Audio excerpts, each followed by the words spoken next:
Hello and welcome to California Up Now. I'm Claudia Eisman, and my guest today is State Senator Scott Wiener, and he is the former San Francisco supervisor. Welcome. Thanks for having me. Thank you so much for being here. We're honored. How does it feel, Senator Wiener? It feels great. It was a hard-fought race, and I loved being on the Board of Supervisors. It was an amazing honor, but going up to Sacramento to represent all of San Francisco and part of San Mateo County, and being able to work on the housing and transportation and health issues that matter so much. And also, especially now, given that we have, unfortunately, the Trump administration and a radical right-wing Congress, being part of the California legislature where we are in the forefront of opposing the radical right-wing agenda, it's an honor. Yes, I think it is an honor, and we are honored to have you there fighting for us. Thank you. You recently introduced some legislation to help cannabis growers and the industry pay their taxes. Why was that necessary? Sure, and we've been off to a fast start on legislation. I've introduced a bill to try to accelerate creation of housing, and a bill to require that new buildings have solar installed on the rooftop, so we're off to a fast start. You are. And so last week I introduced, along with my colleague Senator Tony Atkins from San Diego, legislation to make it easier for cannabis businesses to pay their taxes in cash. Now, we don't want any business to pay taxes and fees in cash, but unfortunately, because the federal government still bans cannabis, cannabis businesses typically cannot open a bank account. They can't write checks, they can't wire money, they can't have a credit card, and so they end up being all cash businesses. It's not ideal, but it's where the reality of where we are. And so they tend to bring like a suitcase of cash sometimes to pay their taxes. And right now, they have to go to maybe multiple different agencies to pay taxes and fees. They may have to drive 3, 4, 5, 6 hours, depending where they are, to the nearest Board of Equalization office or other state agency. And that's not safe. It's not ideal. So what this legislation does is it first of all designates one state agency, the Board of Equalization, that can receive all tax and fee payments for any state agency. So they will no longer have to go to multiple agencies. Great. It will also authorize the county tax collectors, if they choose to do so, to collect cannabis taxes and fees in cash on behalf of the state, and then transfer that money over to the state. So it'll dramatically increase the number of locations where a business can pay their taxes and fees in cash, and it'll make it safer and just a more responsible situation. And do you plan to introduce more legislation to help the cannabis industry? I mean, obviously, there's still so much legal action that needs to be done.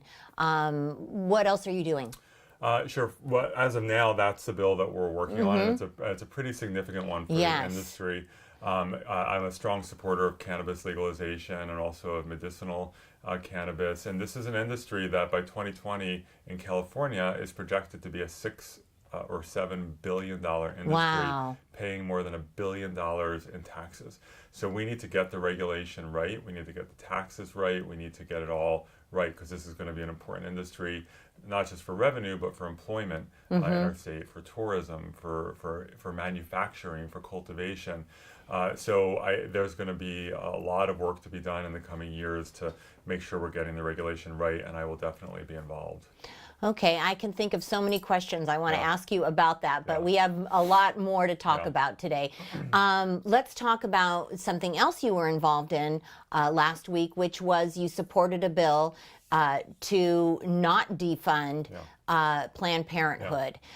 Do you feel like women in this country are a bit under attack right now? Yeah, there is definitely a war on women happening in this country right now. Donald Trump is only the most visible symbol of it, with his bragging about sexually assaulting women and opposing women's reproductive health choices, and so just being disparaging towards women. But it goes beyond that. This Congress is incredibly hostile to women, and we're just seeing more and more hostility in this country towards women overall, towards immigrant women, towards transgender women. Yes. And it has to stop. And so it's important for us in California, and for those of us who are men, who to be good allies, and to stand with women. And so we, this Congress and Donald Trump are going to try to defund and destroy Planned Parenthood. Planned Parenthood provides health services in California to an enormous number of people, men and Absolutely, women. yes. And many different kinds of health services, including reproductive. And we need to support Planned Parenthood. So we adopted a resolution to oppose any effort to defund Planned Parenthood. Okay. We're going to take a break, and we'll be right back on California Up Now.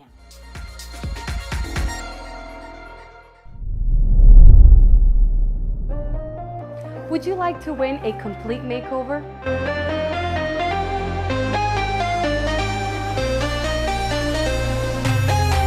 In order to participate, you must like Salon DNA San Francisco along with Attitude Show, both pages on Facebook, and share, and follow us on Instagram. So make sure to tell all your friends and family, and I will see the lucky winner soon at Salon DNA. Hello and welcome back to California Up Now. Our guest today is State Senator Scott Wiener. He's just newly been elected. Is there a name for a new state senator, like a newbie or something like that? A freshman. A freshman. Yeah. Okay. Yes. How does it feel to be a freshman?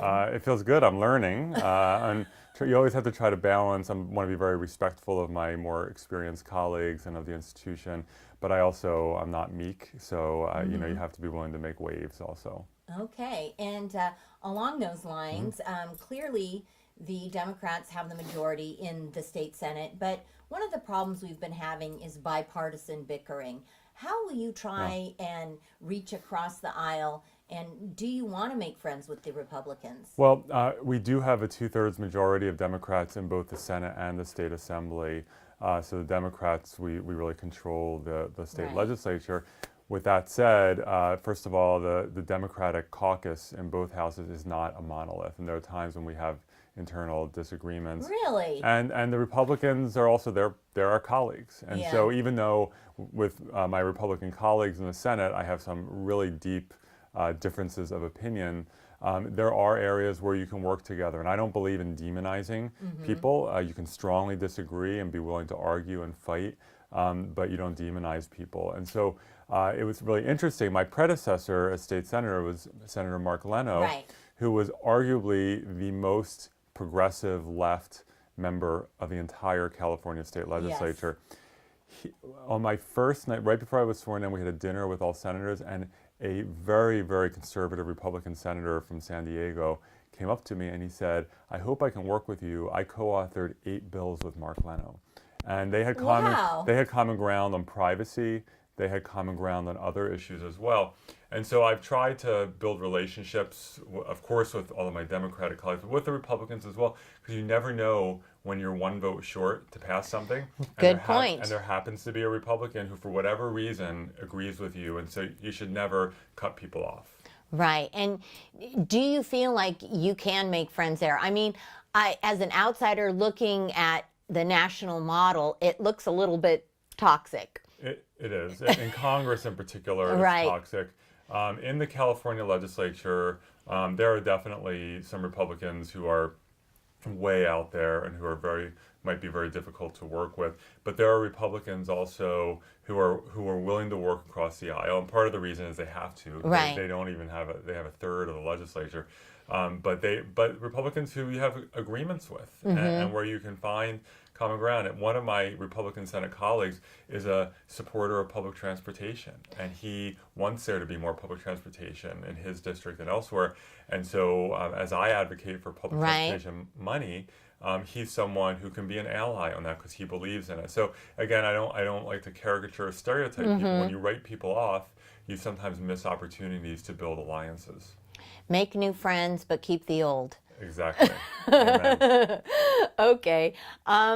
Let's talk a little bit about the new supervisor who is coming into your seat. What do you think about him? And tell us a little about him. Sure. So the Mayor Lee appointed Jeff Sheehy to fill out the final couple years on my term on the Board of Supervisors representing District 8. I strongly support Jeff Sheehy.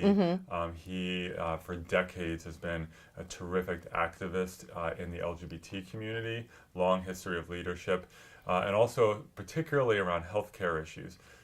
He worked before being appointed at UCSF, did a lot of healthcare access work, a lot of work around HIV prevention and care in particular. He was always a resource to me in my work on the Board of Supervisors on health and particularly HIV Did he issues. work in your office? He didn't, but he was an ally and a resource. Also, Jeff is the first HIV positive member of the Board of Supervisors in history. He's a long-term survivor. He's been HIV positive for almost 20 years. Wow. And he was able to, be healthy. He got married. He has a daughter who's in middle school in one of our public schools. And so he's made a life for himself, and he's a real role model, I think, for people who become infected to know that you can have a wonderful, healthy life. So he's just a terrific leader. I think he's going to do a great job for the community, and he has my support. Okay, good. I'm glad you're endorsing him. Yeah. And speaking of healthcare, what are you concerned about the dismantling of Obamacare? I'm very, very concerned. The Affordable Care Act, it's not perfect. It's never going to be perfect, but it has expanded health coverage to over 5 million Californians between Medi-Cal expansion and Covered California, tens of millions across the country. Eliminated the pre-existing condition and lifetime cap restrictions, expanded access in so many ways. And to dismantle the Affordable Care Act will throw tens of millions of people off of health care. It'll be a disaster. I will be honest, I am not convinced that this Republican Congress is going to pull the trigger and actually kill off Obamacare. These people have to stand for re-election. Yeah. And I without something in place first. Right. And I would not be surprised if they don't make some changes to it while leaving it mostly intact, and then declare victory and claim that they repealed it and replaced it when it's really just a different version of Obamacare. I just think it's when you have that many people who are benefiting from a great program, it is really hard for a Republican senator who's up for re-election next year to throw his own or her own constituents off of health care. Okay. All right. Well, looking back at your career as a San Francisco supervisor, which accomplishment are you most proud of? Yeah, and I as much as I love being a state senator, and I'm really thrilled about this opportunity, it was a unique... Bittersweet? Yeah, it was, because being on the Board of Supervisors, it's really hard. Like, you're being, like, everyone is so intense, and it's all very personal for people because it's so local. But being selected by my neighborhood, by my neighbors, to represent them at City Hall was a real honor. We were able to do some great things together. I authored legislation to expand paid parental leave in San Francisco, legislation to expand transit funding to tie it to population growth, legislation to make it easier to create affordable housing and easier to build new rent-controlled in-law units. And we were able to backfill tens of millions of dollars of federal HIV cuts. I'm very proud of that work. And then in the district, we worked really hard and we got the Castro Street sidewalks widened, almost double the width. Love that. We renovated Dolores Park. We created the Noe Valley Town Square. We created it, and we just opened it up a few months ago. And we've largely renovated all of the recreation facilities in Glen Canyon. So I feel good about the work that we've been able to do, that we were able to do on the Board of Supervisors. There's always more that you wish you could have done. Sure. But I'm proud of what we were able to do, working in collaboration with the community. All right, great. Well, thank you so much for joining us today. And thank you for watching California Up Now. We'll see you next time.